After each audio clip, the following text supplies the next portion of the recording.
The dawn of the Bronze Age, approximately 4,000 years before the Common Era, a vast, relentless expanse of dry grassland stretches under an infinite canopy of prehistoric stars.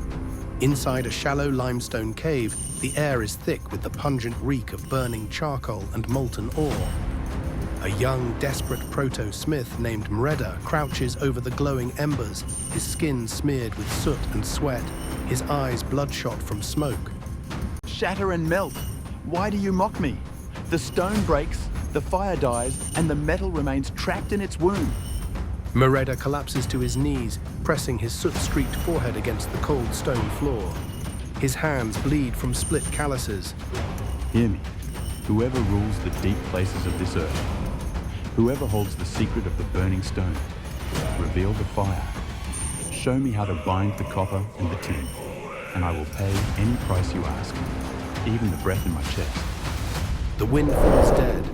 Silence descends, absolute and heavy. The embers turn a blinding, silent white. Out of coiling black smoke, a presence materializes. It is the Chthonic Spirit, a shifting mass of shadow and molten slag, its eyes two pinpricks of blue heat. You call upon the deep ones, child of clay.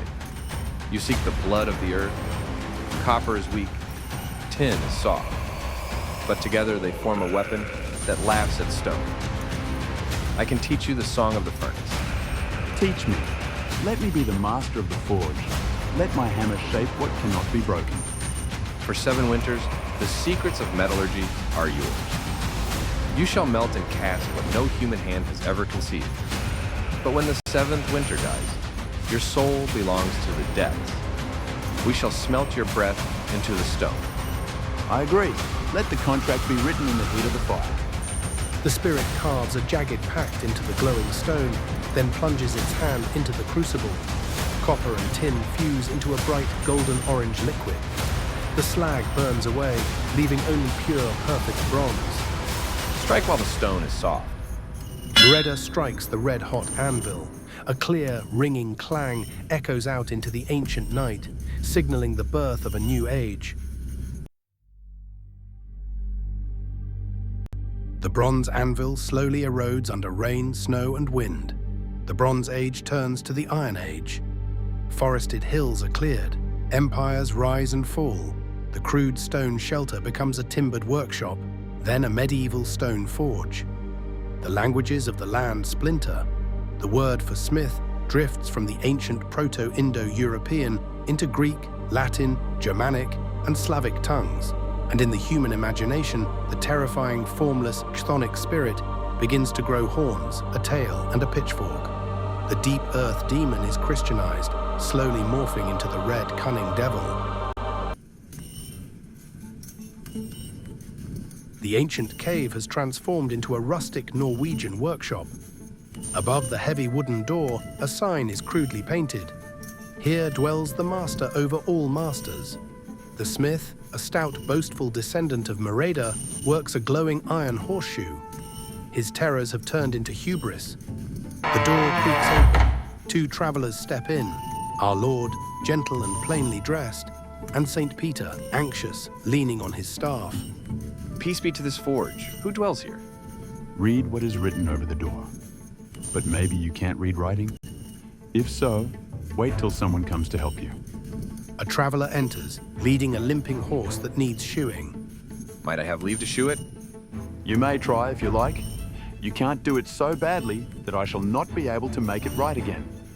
Our Lord smiles, and in one swift, supernatural movement, detaches the horse's foreleg entirely. He lays it into the glowing coals, shapes the shoe, and slips the leg back onto the horse, safe and sound. He repeats this with all 4 legs. You're not so bad a smith after all. Just then, the smith's decrepit mother crawls into the forge, hunched and wrinkled. Mark now what you see. Our Lord gently places the old woman directly into the roaring furnace, works the bellows, and a dazzling light erupts. Out steps a lovely, radiant young maiden. One learns as long as one lives. An excellent way to shoe, and an even better way to deal with the old folks. Our Lord and St. Peter shake their heads, preparing to leave. But first, our Lord turns to the smith. For your hospitality, I grant you 3 wishes. Wish for God's grace and goodwill. I durstn't look so high as that. No, I have better plans. First, I wish that anyone whom I ask to climb up into my pear tree outside may stay sitting there until I ask him to come down. Second, anyone whom I ask to sit in my easy chair inside may stay there until I bid him get up. And last, anyone whom I ask to creep into my steel pocket purse may stay there until I give him leave to creep out. You have wished as a wicked man. Years pass. The smith tries to copy the miracles himself and fails horribly each time. He pays heavy fines, but remains arrogant. A sulphurous smell fills the forge. The wooden door bursts open. The devil stands there, red-skinned, goateed, in a velvet waistcoat, holding a glowing scroll. The 7 years are up, Smith. I have come to collect your soul. Ah, yes. Just let me hammer the head of this 10-penny nail first.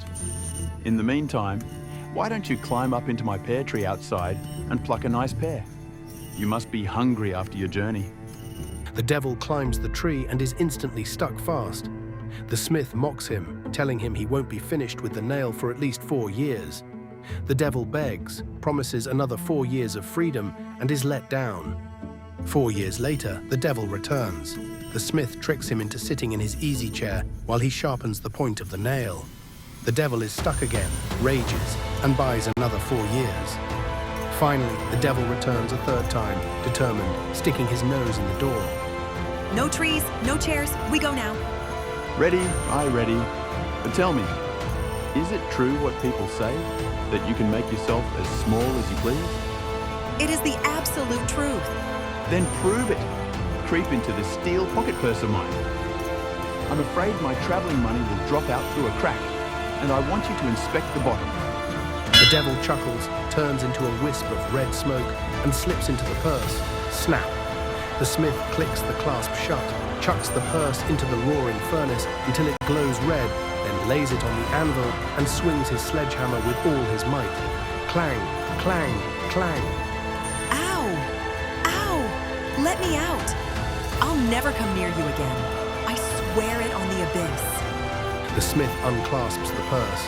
The devil shoots out like a rocket of black soot, screaming through the window, never to return. Years later, the smith, sledgehammer over his shoulder, walks up to the iron-bound gates of hell and knocks. Tell your master the smith with the steel purse is here. Let me in. Inside, the devil shivers behind a pillar, terrified. Lock the gates. Put on all 9 locks. And a padlock. If he gets in here, he'll turn the whole place topsy-turvy. The gate slams shut, bolts sliding into place. The smith stands outside, scratching his head. Well, no lodging here. Heaven it is then. At the golden gates of heaven, St. Peter is just opening them a tiny crack to let a thin, half-starved tailor slip inside. The smith is still several strides away. Realizing the door is about to close, he hurls his heavy sledgehammer spinning through the air, wedging it into the gap and preventing it from locking shut. The smith grins, walks up, and slips through the crack after his hammer.